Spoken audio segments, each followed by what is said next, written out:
વડનગરની BN હાઈસ્કૂલથી શાળા પ્રવેશોત્સવ અને કન્યા કેળવણી મહોત્સવનો મુખ્યમંત્રી ભૂપેન્દ્ર પટેલે કરાવ્યો પ્રારંભ।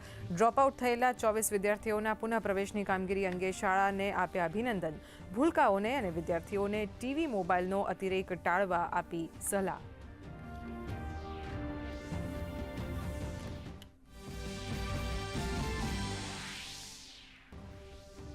નાયબ મુખ્યમંત્રી હર્ષ સંઘવીએ અડાલજમાં તો જીતુ વાઘાણીએ ગાંધીનગરમાં કરાવ્યો શાળા પ્રવેશોત્સવનો પ્રારંભ। હર્ષ સંઘવીએ કહ્યું, માત્ર શાળા નથી ચલાવવાની, પરંતુ બાળકોના જીવનનું કરવાનું છે ઘડતર। તો શિક્ષણ મંત્રી પ્રફુલ્લ પાનશેરિયાએ જામનગરના હડમતિયામાં બાળકોને કરાવ્યો શાળા પ્રવેશ।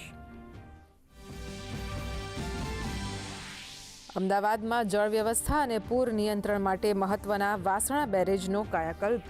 માત્ર 35 દિવસના સમયમાં નવા 19 દરવાજાઓ નાખવાની કામગીરી પૂર્ણ। પ્રી મોન્સૂન નિરીક્ષણ બાદ લેવાયા ત્વરિત પગલાં। ચોમાસા પહેલા બેરેજ બન્યો વધુ સુરક્ષિત।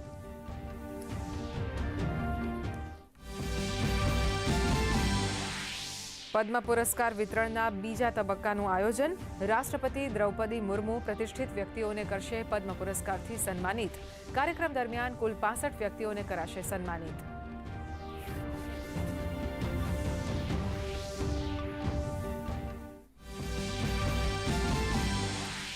બ્રિક્સ બેઠકનો આજે બીજો દિવસ। સાયબર સુરક્ષા અને ડિજિટલ જોખમો સહિતના વિષયો સાથે ચર્ચા।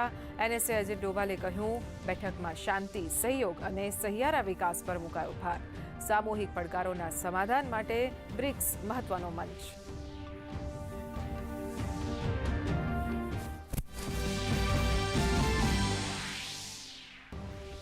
લખનૌના અલીગંજમાં કોચિંગ સેન્ટરમાં આગની દુર્ઘટનામાં 15ના મોત। SITની ટીમે સ્થળ તપાસ કરીને સોંપ્યો પ્રારંભિક રિપોર્ટ।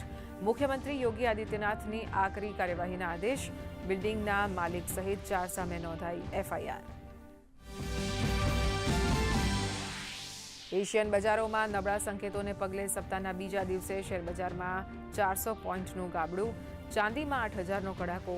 ડોલરની સરખામણીએ રૂપિયો 13 પૈસા નરમ થઈ 94.68ની સપાટીએ, તો ક્રૂડ ઓઇલના ભાવ ગગડીને $77 પ્રતિ બેરલ।